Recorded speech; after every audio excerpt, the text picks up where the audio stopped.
Welcome to மகள் YouTube channel. இன்றைக்கி நாம் பார்க்க போகிறது கத்திரிக்காய் கோஸ்து. இந்த கத்திரிக்காய் கோஸ்து ரொம்ப சிம்பிளாகவும் டேஸ்டியாகவும் எப்படி செய்யறதுன்னு பார்க்கலாம் வாங்க. இதுக்கு தேவையான பொருட்கள் பல்லாரி, கத்திரிக்காய், தக்காளி, பச்சை மிளகாய், காரத்துக்கு ஏற்ப மஞ்சத்தூள், கல்லுப்பு, எண்ணெய். சரிங்களா? இதை நம்ம எப்படி செய்யறதுன்னு பார்க்கலாம் வாங்க. நம்ம ஸ்டவ் ஆன் பண்ணிக்கிறோம். ஆன் பண்ணிவிட்டு பேன் வச்சாச்சு.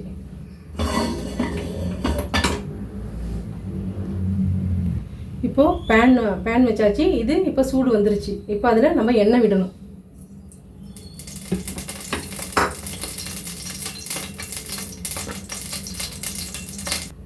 இப்போது எண்ணெய் சூடாயிடுச்சு. வெங்காயம் போடுறோம்.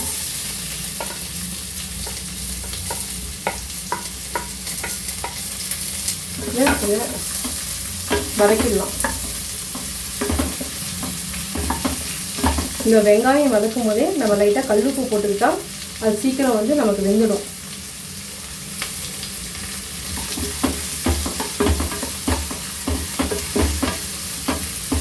இப்போ வெந்திருக்கும் போதே நம்ம பச்சை மிளகாய் போடுறோம்.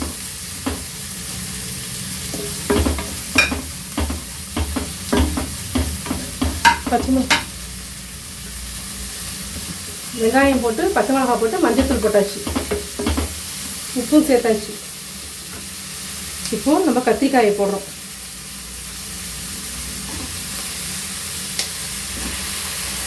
நல்லா வதங்கணும் கத்திரிக்காய்.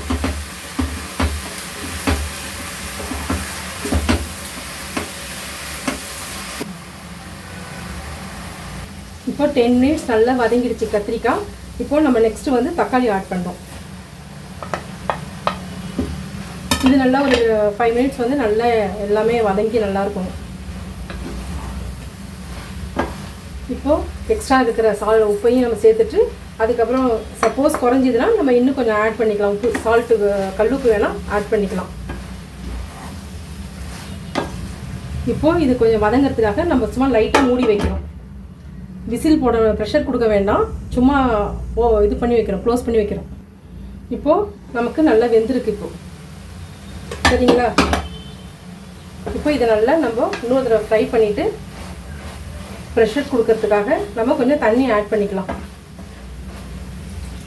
அவ்வளோதான். இப்போ டேஸ்ட்லாம் கரெக்டாக இருக்கா, உப்புலாம் கரெக்டாக இருக்கா என்னென்னு பார்த்துட்டு இதை நம்ம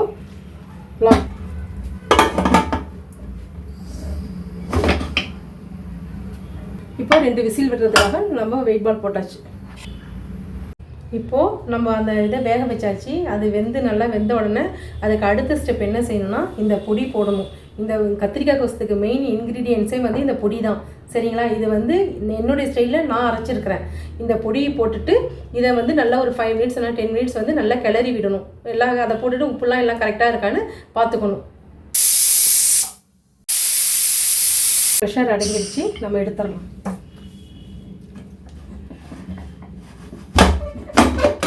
இங்கே பாருங்கள், நல்லா வெந்திருக்கு. இது நல்லா வெந்துருச்சு. சரிங்களா? இப்போ நம்ம ஸ்டவ் ஆன் பண்ணிக்கிறோம். ஆன் பண்ணிவிட்டு நல்லா இது கிளறி விட்டுறோம். சப்போஸ் உங்களுக்கு இன்னும் வந்து நல்ல குழைவாக வேணும் அப்படின்னா இந்த ஸ்மாஷ் பண்ணுறதை வச்சுட்டு கொஞ்சம் ஸ்மாஷ் பண்ணி விட்டுருங்க. இது மாதிரி செஞ்சால் உங்களுக்கு எல்லாமே வந்து ஒன்று போல் இதாகிடும், மசிஞ்சிடும்.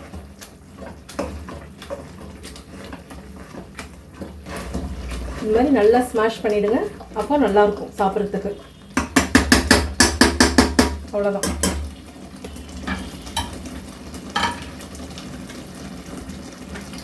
இந்த ஸ்டேஜில் நம்ம இந்த பொடியை போடுறோம். இந்த பொடி வந்து குழந்தைங்களாம் சாப்பிட்றாருந்தா காரத்துக்கு தகுந்த மாதிரி போட்டுங்க. வீட்டில் காரம் சாப்பிட்றவங்க இருப்பாங்க, சாப்பிடாமலே பெரியவங்களாம் இருப்பாங்க. அவங்களுக்கு தகுந்த மாதிரி நீங்கள் காரம் போட்டுக்குங்க. அவ்வளோதான். இது நல்லா ஒரு 10 மினிட்ஸ் வந்து நல்லா இதாகணும், குக் ஆகணும்.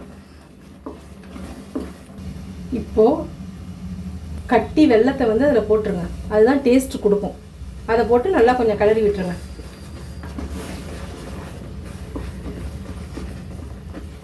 இது இவ்வளோதான். இப்போ நெக்ஸ்ட் நம்ம என்ன செய்ய போகிறோம்? தாளிக்க போகிறோம். தாளித்து அதில் கொட்ட போகிறோம். அதுக்கு ஃபஸ்ட்டு பானல் வச்சுட்டு நம்ம கத்திரிக்காயெல்லாம் நல்லா வேக வச்சுட்டோம். அதுக்கப்புறம் அந்த பொடியும் போட்டாச்சு. இப்போ லாஸ்ட் ஸ்டெப் என்னென்னா தாளித்து கொட்டணும். சரிங்களா? அதில் இப்போது அதுக்கு தேவையான பொருட்கள் வந்து எண்ணெய் தாளிக்கிறதுக்கு. அதில் மிளகாய், அதுக்கப்புறம் கடுகு, உளுத்தம்பருப்பு, சீரகம், வெந்தயம், பெருங்காயம், அதுக்கப்புறம் லாஸ்ட்டில் கருவேப்பிலை போட்டு தாளிச்சிட்டு அதை ஒரு 2 மினிட்ஸ் வந்து அடுப்பில் வச்சு நம்ம மூடிடணும். இதுதான் வந்து கத்திரிக்காய் கோஸ்து. இப்போது வானல் சூடாயிடுச்சு, எண்ணெய் விடுறோம். எண்ணெய் சூடானதும் இப்போது எண்ணெய் சூடாயிடுச்சு. இப்போ நம்ம மிளகாவை போடுறோம்.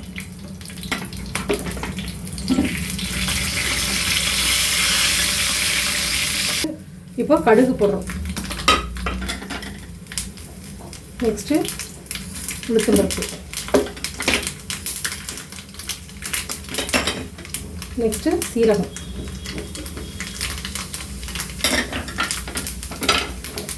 கொஞ்சம் வெந்தயம், நெக்ஸ்ட்டு பெருங்காயத்தூள்,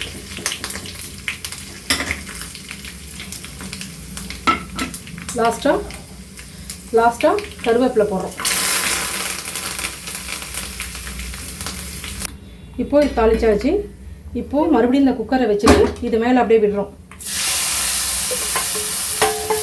அவ்வளோதான். இதை நம்ம இப்போ கிளறி விடுவோம்.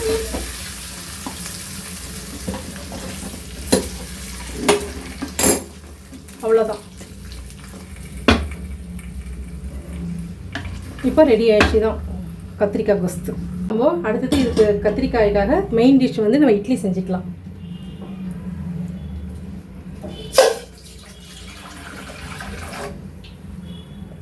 இப்போது இட்லிக்கு வந்து ஃபஸ்ட்டு தண்ணி ஊற்றி நல்லா கொதிக்கணும். கொதிக்கும் பொழுது தான் நமக்கு இட்லி நல்லா சாஃப்டாக வரும். இப்போது தண்ணி நல்லா கொதிக்குது. இப்போ நம்ம இட்லி அதை வச்சிடலாம். எண்ணெய் அப்ளை பண்ணிவிட்டு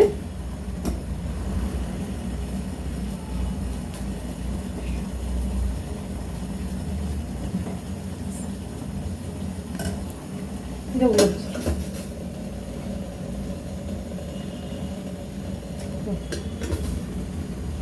இப்போ அவ்வளோதான். இப்போ மூடிலாம். இது ஒரு 10 மினிட்ஸ் வந்து வேகும். கோஸ்து எடுத்தாச்சு. இதை நம்ம இட்லியோட சேர்ந்து சர்வ் பண்ணலாம்.